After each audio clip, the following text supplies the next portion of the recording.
لقد کان لکم فی رسول اللہ اسوہ۔ سب سے پہلے میں برادر عزیز شمشاد نارا صاحب کا اور قاری ابو بکر صاحب کا، عطاء الرحمن بھائی کا، دیگر رفقاء کا، نشیرہ برقہ کے تمام ذمہ داران کا شکر گزار ہوں کہ انہوں نے آپ سے ہم کلام ہونے کا موقع عنایت فرمایا۔ معزز سامعین گرامی قدر، اتفاقاً کہہ لیجئے کہ گزشتہ چند روز سے جس وقت مجھے مائک دیا جاتا ہے، وقت ایسا ہو جاتا ہے کہ احباب کو آزمائش میں ڈالنا کافی مشکل ہوتا جاتا ہے۔ بہرحال حسب استطاعت جو انسان موضوع تیار کر کے آتا ہے، ان میں سے چند گزارشات آپ کے سامنے ضرور رکھنے کی کوشش کروں گا۔ آج آپ نے رسول اللہ صلی اللہ علیہ وسلم کی ولادت کے حوالے سے پاکستان کے اندر 12 ربیع الاول کا دن سارے کا سارا مشاہدہ کیا۔ رسول اللہ صلی اللہ علیہ وسلم کے ظاہر کو، رسول اللہ صلی اللہ علیہ وسلم کی سیرت کے دو پہلو ہیں۔ ایک رسول اللہ صلی اللہ علیہ وسلم کا ظاہری حلیہ مبارک ہے، ظاہری صورت ہے، ظاہری سیرت بھی ہے۔ رسول اللہ صلی اللہ علیہ وسلم والضحیٰ کا چہرہ لے کے آئے، واللیل کی زلف لے کے آئے، ما ذاغ البصر کی نگاہ لے کے آئے، علم نشرہ کا سینہ لے کے آئے، وغیرہ وغیرہ۔ یہ ساری باتیں کرنا یہ بھی باعث اجر و ثواب ہے، یہ رسول اللہ کی نعت ہے۔ رسول اللہ کا ظاہر بیان کرنا خود صحابہ سے بھی ثابت ہے۔ حضرت جابر بیان کرتے ہیں کہ مدینہ کی ایک رات تھی، فضا میں ہنکی تھی، ہوا معطر تھی، ایک خاص خوشبو میرے ناک سے ٹکرا رہی تھی۔ قدم بے اختیار ہو کر اس خوشبو کے تعاقب میں چل پڑے۔ کچھ دیر بعد کیا دیکھتا ہوں کہ مسجد النبوی کے اندر موجود ہوں اور آقا صحن میں سرخ رنگ کا جوڑا پہنے ہوئے بیٹھے ہیں۔ کہتے ہیں ایک نظر آقا کے چہرے پر پڑی، دوسری آسمان کے 14ویں کے چاند پر پڑی، اور دل سے یہ آواز نکلی، من وجہک المنیر لقد نور القمر۔ آقا اگر چاند کو بھی حسن ملا، آپ کے چہرہ پر انوار سے ملا۔ یہ نبی کا ظاہر ہے، یہ نبی کا حسن ہے۔ اس کو بیان کیا شعراء نے، بہت سے شعراء نے تو عربی لغت کی بلاغت کی انتہا کر دی کہ یہ خوبصورت چہرہ کسی جھوٹے کا نہیں ہو سکتا۔ ام ایمن نے کہا وہ دمکتا ہوا چاند تھا کہ چمکتا ہوا سورج تھا، جب سے گیا ہے آنکھیں دیدار کو ترستی ہیں۔ حسن یوسف دم عیسیٰ ید بیضا داری۔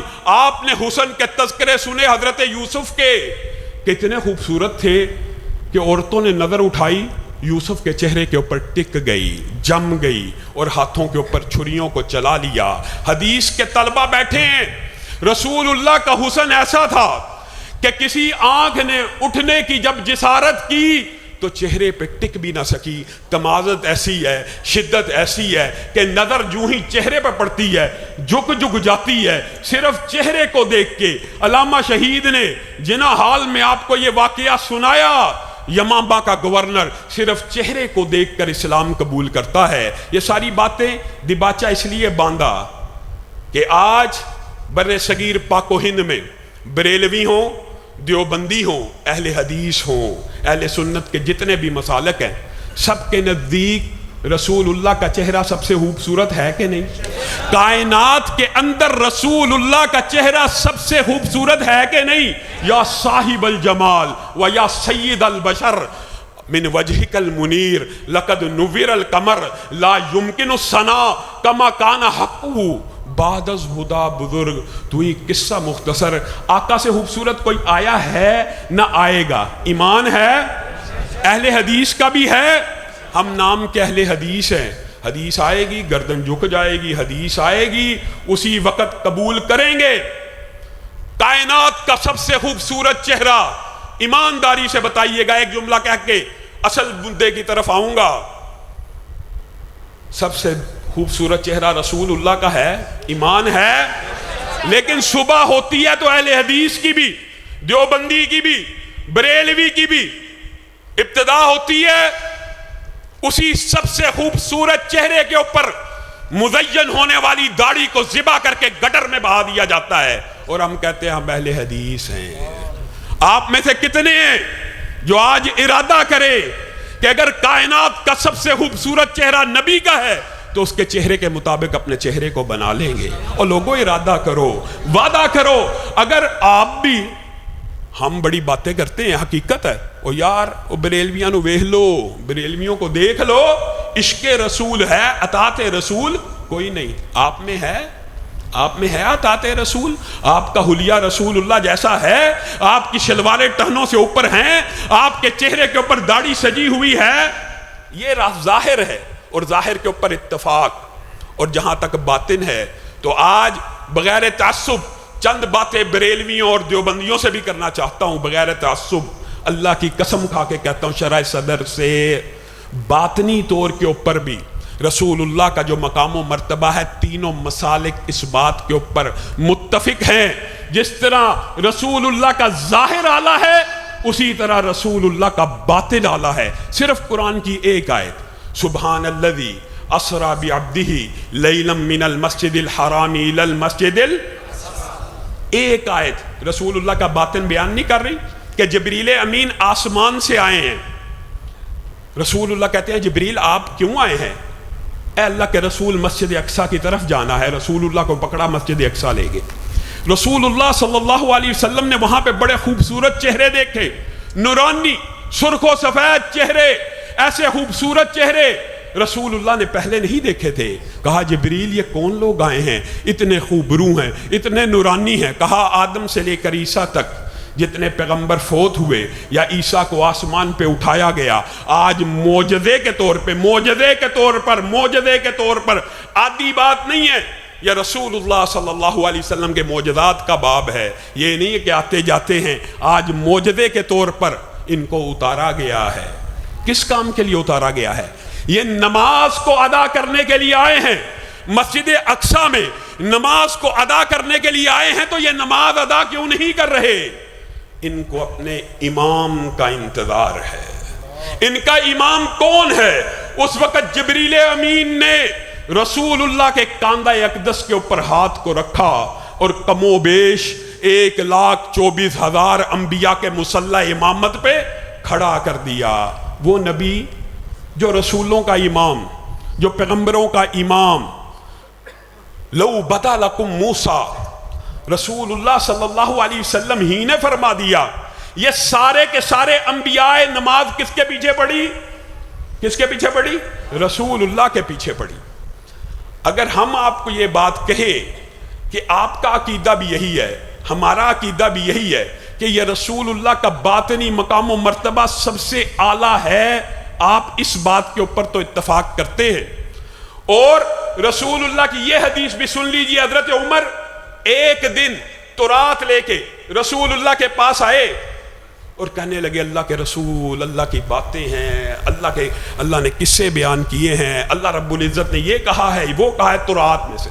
رسول اللہ کا چہرہ بدلتا جا رہا ہے، پیشانی کے اوپر سلوٹیں آتی جا رہی ہیں، غصے سے آپ کا چہرہ سرخ ہو گیا۔ حضرت ابو بکر نے کہا اے عمر تیری ماں تجھے گم پائے۔ رسول اللہ کے چہرے کی طرف نہیں دیکھتا، دیکھا ٹھٹک گئے۔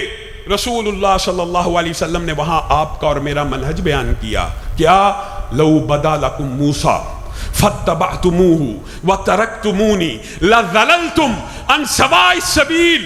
اللہ کی قسم اگر موسیٰ بھی آ جائیں، تم تورات کی بات کرتے ہو عمر، اگر موسیٰ بھی آ جائیں اور تم کن کو کہہ رہے ہیں؟ صحابہ کو۔ کن کو کہہ رہے ہیں؟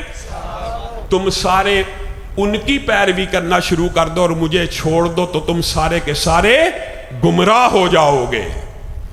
اگر صحابہ کس کی پیروی کریں؟ موسیٰ کی، پیغمبر کی پیروی کریں اور رسول اللہ کی اتباع چھوڑ دیں تو سارے کے سارے گمراہ ہو جائے۔ اور ایک امتی اٹھے، کسی امام کی، کسی پیر کی، کسی فقیہ کی، کسی مولوی کی پیروی شروع کر دے، رسول اللہ کی پیروی کو ترک کر کے وہ گمراہ نہیں ہوگا۔ اور کہاں گئی عقل؟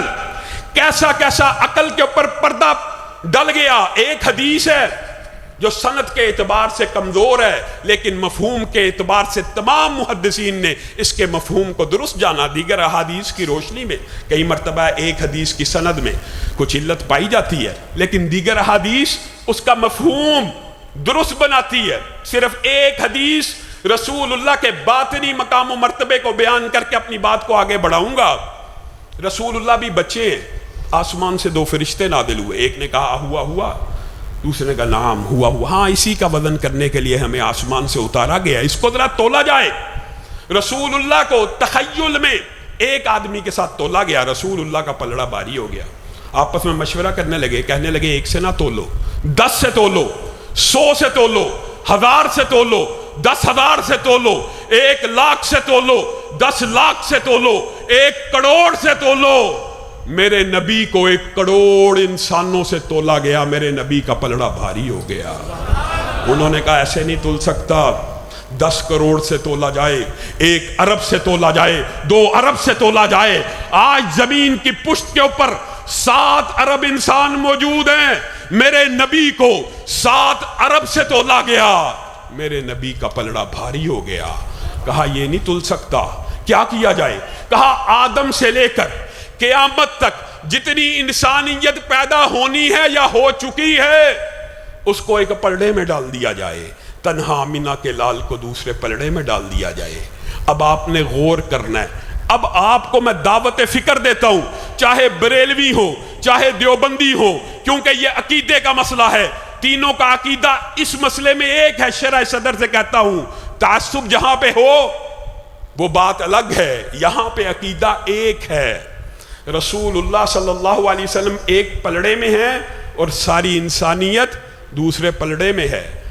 اس پلڑے میں نبی موجود ہیں, ہر نبی کے صحابی موجود ہیں, ہر نبی کے امتی جو شہید ہیں وہ موجود ہیں, اولیاء جو ہیں موجود ہیں, صدیق جو ہیں موجود ہیں. ساری کی ساری انسانیت ایک پلڑے میں ہے, تنہا آمینہ کے لال دوسرے پلڑے میں ہیں. اللہ کی قسم جب میرے نبی کو پوری انسانیت سے تولا گیا میرے نبی کا پلڑا بھاری ہو گیا. بتائیے جس نبی کا باطنی مقام و مرتبہ اتنا اعلیٰ ہے, پہلے ظاہر کے حوالے سے ایک فلسفہ اور نقطہ دیا جس کا ابلاغ آپ نے گھر گھر جا کے کرنا ہے. اب باطن کے اعتبار سے بھی ایک نقطہ لے لیجئے. جس کا باطن اتنا اعلیٰ ہے, جس کی ذات اتنی اعلیٰ ہے, اس کی بات اعلیٰ نہیں ہے. جس کی ذات اعلیٰ اسی کی, جس کی ذات اعلیٰ اسی کی. یہ کوئی راکٹ سائنس نہیں ہے, یہ کوئی عقل فہم شعور میں نہ آنے والی بات نہیں ہے. ذات کا انکار بات تلا ہے میرے بریلوی بھائیوں, ذات کا انکار قریش مکہ نے بھی نہیں تھا کیا, ذات کا انکار نہیں تھا کیا. اللہ کی قسم زمین کی پشت کے اوپر جب رسول اللہ چل رہے ہوتے تھے کفار مکہ کہتے تھے الصادق جا رہا ہے, الامین جا رہا ہے. انکار کس چیز کا تھا؟ انکار بات کا تھا, ذات کا انکار نہیں تھا. ذات کا انکار کفار مکہ نے نہیں کیا. انکار کس کا کیا؟ بات کا. اگر دیوبندیوں کو, بریلویوں کو, اہل حدیثوں کو یہ اجماعی عقیدہ سمجھ آ گیا کہ بعد از خدا بزرگ تو ہی قصہ مختصر, اللہ خالق ہے اور مخلوقات میں باقی ہر شے مخلوق ہے اور مخلوقات میں سب سے اعلیٰ رسول اللہ ہیں, یہ عقیدہ تو اجماعی سمجھ آ گیا. تو یہ عقیدہ سمجھ نہ آیا کہ جس کی ذات اعلیٰ اس کی بات بھی اعلیٰ, یعنی ذات تو رسول اللہ کی اعلیٰ ہے لیکن بات میرے عالم کی اعلیٰ. ذات رسول اللہ کی اعلیٰ ہے. بریلوی بھی ذات رسول اللہ کی اعلیٰ سمجھتے ہیں, دیوبندی بھی ذات رسول اللہ کی اعلیٰ سمجھتے ہیں. تو عقل کے اوپر ٹھوکر کہاں لگتی ہے؟ اختلاف امت کہاں پیدا ہوتا ہے؟ آئیے اس عقیدے کو, رسول اللہ وہ واحد ذات ہیں. جس طرح قرآن امت میں مشترکات کے لیے ہے, قبلہ مشترکات کے لیے ہے, اسی طرح رسول اللہ کی ذات وہ ذات گرامی ہے جس کے اوپر امت کا اتفاق ہو سکتا ہے اور ہوگا, انشاءاللہ ہوگا. لیکن کس طرح ہوگا کہ رسول اللہ کی ذات کے ساتھ ساتھ رسول اللہ کی بات کو بھی سب سے اعلیٰ مانا جائے. آج کا واقعہ پچھلے سال بھی ہوا تھا. میں چند باتیں دعوت فکر ہے بریلویوں کو, اہل سنت کے ایک بہت بڑے مجمع کو. آج حافظ آباد میں ایک اونٹ کی قربانی کی گئی، پچھلے سال بھی کی گئی تھی، آج 2 کیے گئے، پچھلے سال 1 کیا گیا، یہ کام بڑھتا چلا جائے گا۔ اونٹ کی قربانی کی گئی ہے جی، بڑی عید سے بھی بڑی عید ہے، اس لیے اس عید کے اوپر ہم اونٹ قربان کریں گے۔ کیا قربانی کا اجر و ثواب مل جائے گا؟ ایک حدیث یاد کر لیجئے ابو بردہ کی بکری کی۔ ابو بردہ کس دن بکری قربان کر رہے ہیں؟ عید الاضحیٰ کے دن قربان کر رہے ہیں۔ فجر کی نماز گزر چکی ہے، اپنے علاقے اور بستی کی طرف نظر دوڑاتے ہیں، دیکھتے ہیں بھوکے ہیں، مفلوق الحال ہیں، مساکین ہیں۔ کہتے ابو بردہ سب سے پہلے اپنی بکری کو ذبح کرے گا۔ نیت نیک ہے کہ نہیں؟ آج مولوی نے آپ کو یہ مغالطہ ڈالا ہوا، نیت نیک ہو، اخلاص نیت ہو تو دین میں جو چاہے ایجاد کر لو۔ ابو بردہ کون ہے صحابی رسول؟ نیت بد ہو سکتی ہے؟ بکری کس نیت پہ ذبح کر رہے ہیں کہ سب سے پہلی بوٹی ابو بردہ کی بکری کی غریبوں کے پیٹ میں جائے؟ اس سے عمدہ کوئی نیت ہو سکتی ہے؟ رسول اللہ کی بارگاہ میں پیش ہو گئے اور آ کے کہنے لگے اللہ کے رسول آج صبح ہوئی، آج میں نے ایسا کیا، میں نے بکری کی گردن پہ چھری کو چلا دیا تاکہ غریب میری بکری کی بوٹیاں کھائے۔ اے اللہ کے رسول آج میں نے قربانی کے اجر و ثواب کو پا لیا۔ رسول اللہ نے کہا ٹھہر جا، کیا تو نے ہمارے ساتھ عید کی نماز ادا کرنے سے پہلے قربانی کر دی؟ جی ہاں۔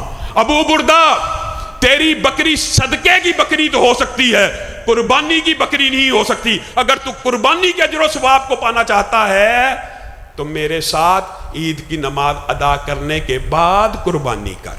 اب بتائیے، آپ ایمانداری سے بتلائیے، عید کا دن تھا، قربانی کا دن تھا، اس دن اگر عید کی نماز کتنی منٹ میں ہو جاتی ہے؟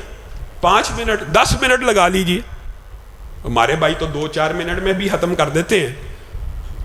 2 منٹ پہلے قربانی کی ہے، قربانی قبول نہیں ہے، وجہ عمل سنت کے مطابق نہیں ہے۔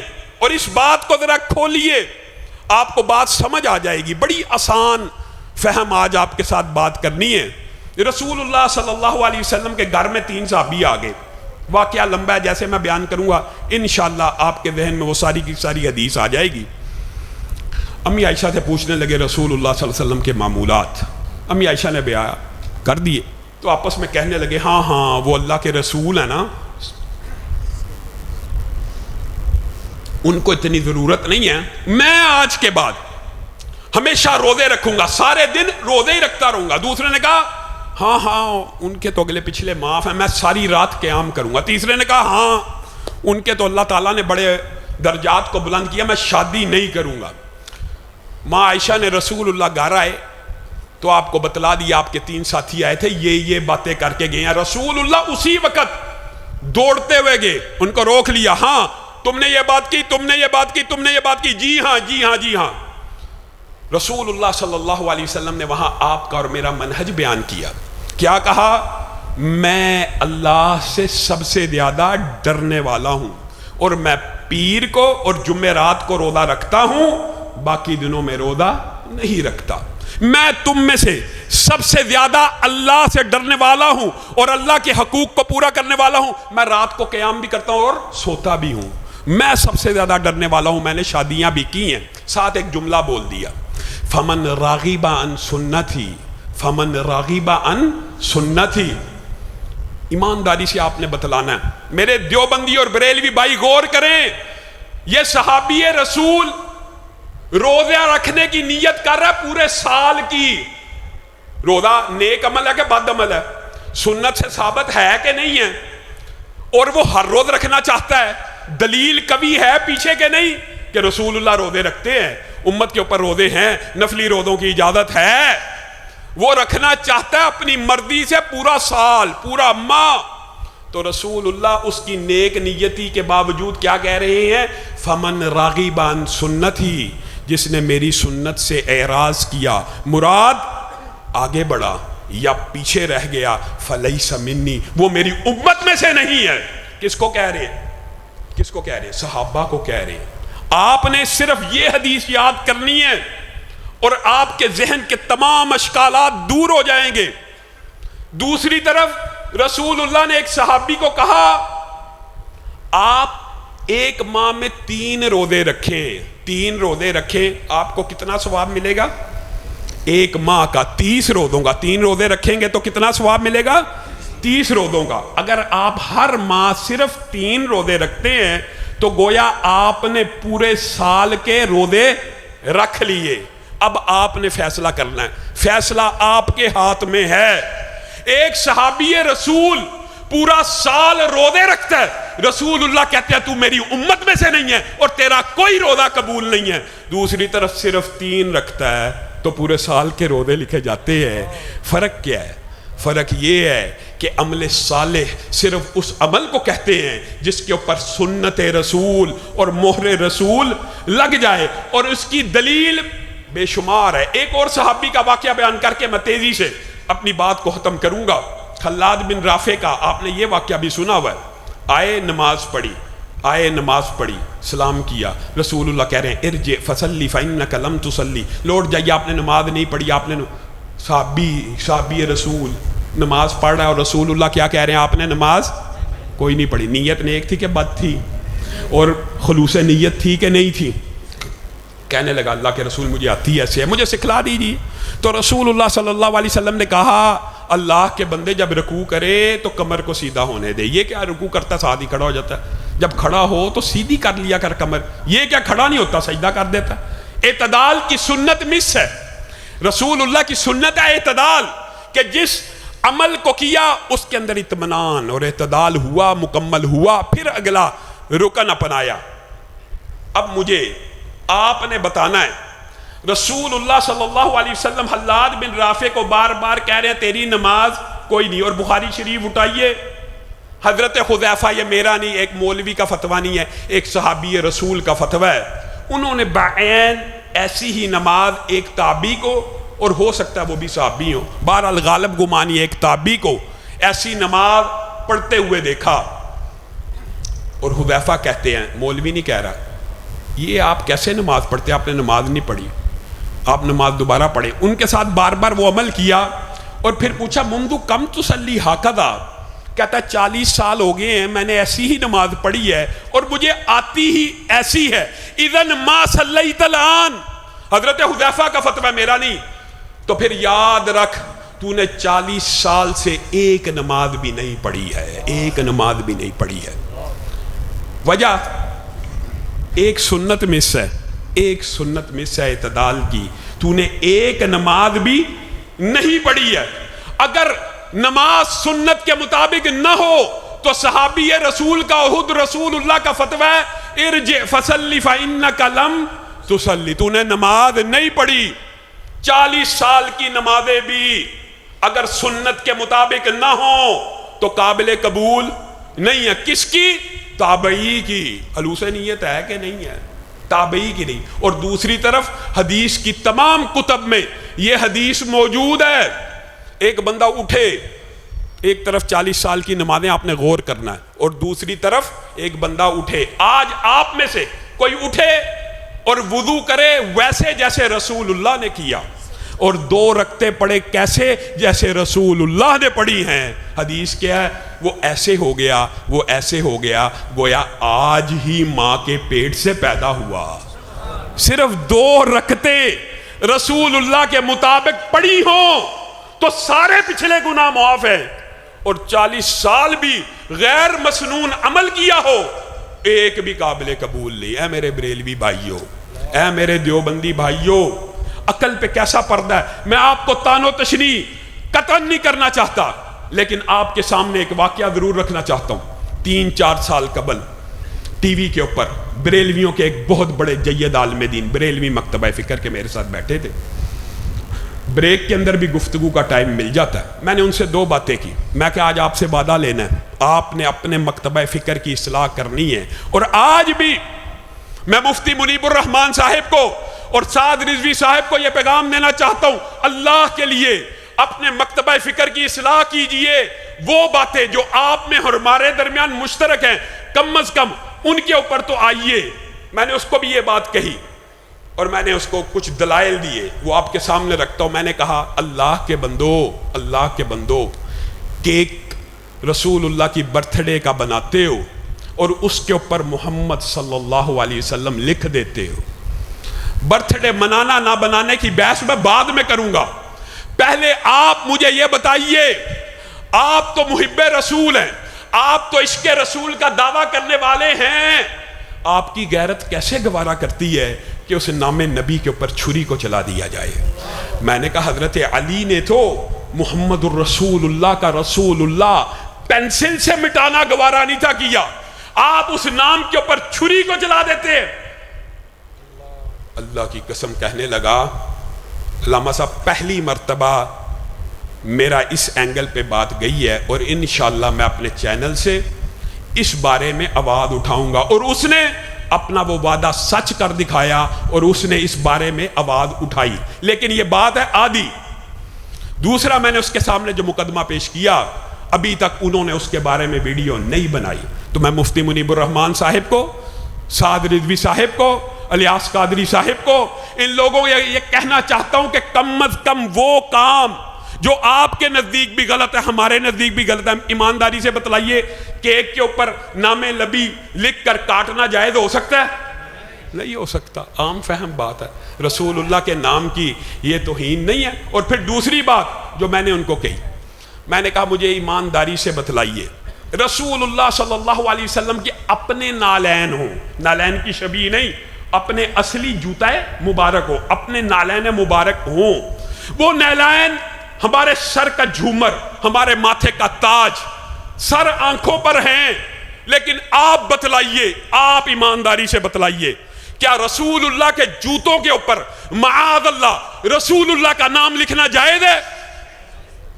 وہ کہنے لگا نہیں. تو میں نے کہا آپ میرے سے وعدہ کریں اس بات کا ابلاغ بھی آپ اپنے مسلک کو اور قوم کو کریں گے. 4 سال گزر گئے ہیں، کیک والی بات کا انہوں نے ڈنکے کی چوٹ رد کیا اور اس بات کا وعدہ پورا کیا، لیکن نالین کی بات کا آج تک وعدہ بھی پورا نہیں کیا اور ابھی تک بیان بھی نہیں کر سکے.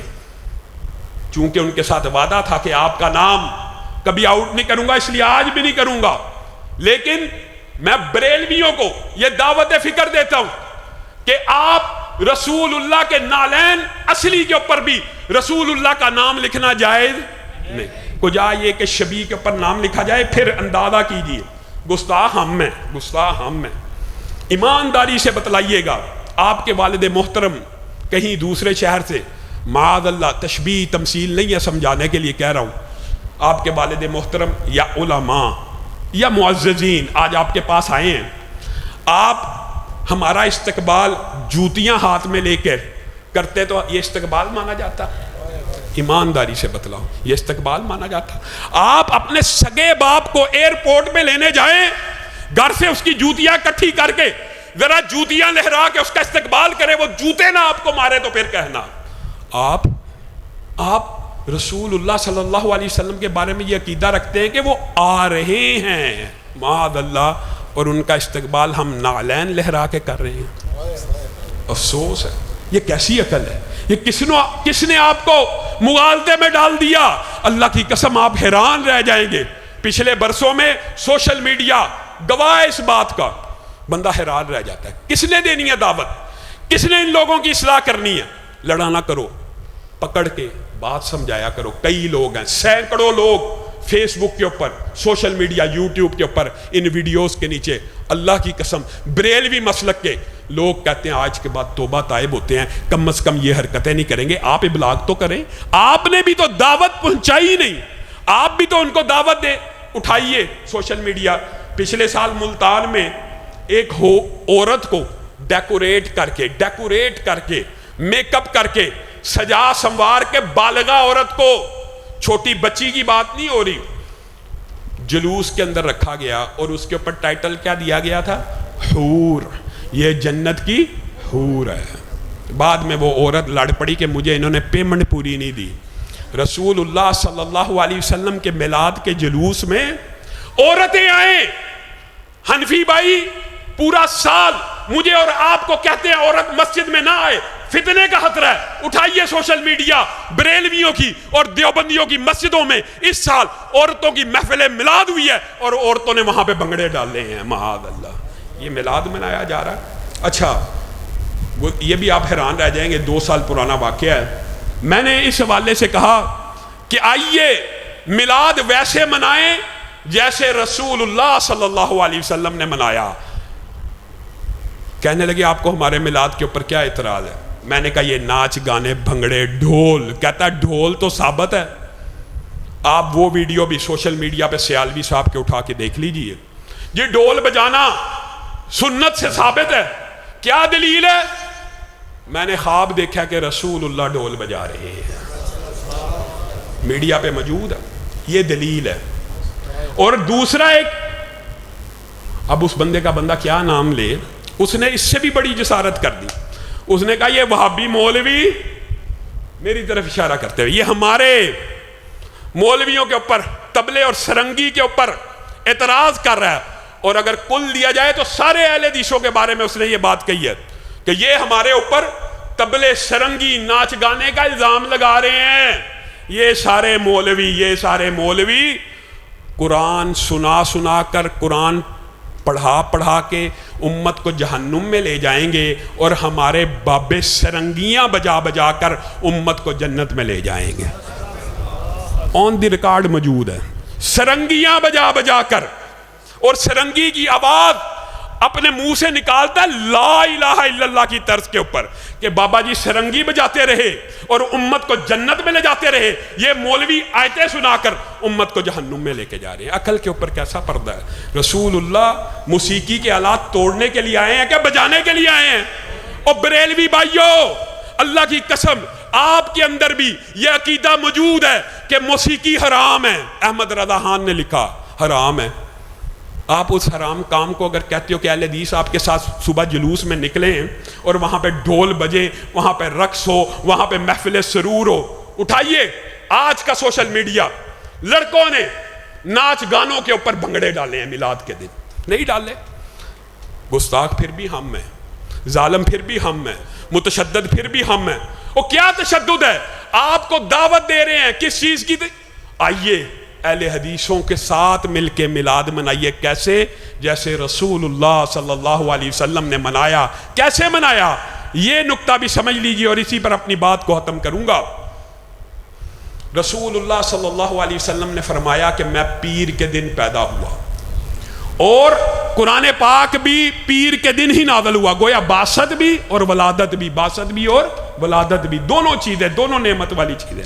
میں پیر کے دن پیدا ہوا اور میں پیر کا روزہ رکھتا ہوں، میں پیر کے دن پیدا ہوا اور میں پیر کا، صرف ایک حدیث سارے باطل استدلال کو گرانے کے لیے۔ عید الفطر پہ رسول اللہ نے دن بتایا کہ تاریخ بتائی ہے؟ تاریخ بتائی ہے۔ عید الاضحیٰ پہ رسول اللہ نے دن بتایا کہ تاریخ بتائی ہے؟ اپنی پیدائش کے دن تاریخ بتائی ہے کہ دن بتایا ہے؟ کتنی عام فہم بات ہے۔ عید الفطر پہ تاریخ بتائی، جہاں پہ تاریخ بتلانا مقصود تھی دین میں، تاریخ بتائی۔ رسول اللہ دین پورا پہنچا کے گئے ہیں، رسول اللہ نے دین میں کوئی چیز نہیں چھپائی۔ یہ بھی آپ کا اور ہمارا متفقہ عقیدہ ہے۔ دین پورا آیا کہ نہیں؟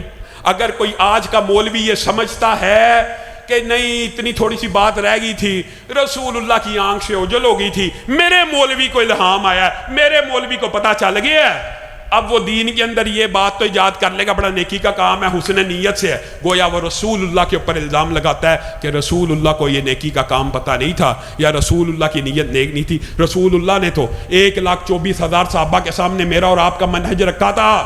کیا میں نے دین پورا پہنچایا؟ صحابہ نے کہا پورا پہنچایا۔ کیا میں نے دین پورا پہنچایا؟ ایک دفعہ بھی نہیں کہا، 3 دفعہ کہا، تاکہ قیامت تک کے لیے دلیل ہو جائے۔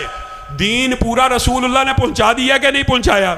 اس دین میں پیر کے دن روزہ ہے، اور جس دن روزہ ہو اس دن عید، جس دن روزہ ہو اس دن عید نہیں ہو سکتی، اور جس دن عید ہو اس دن روزہ نہیں ہو سکتا۔ آئیے جس کو رسول اللہ کی ولادت منانے کا شوق ہے، تو اسلام میں برتھ ڈے سالگرہ نہیں ہے، ہفتہ روزہ موجود ہے، ہفتہ روزہ موجود ہے۔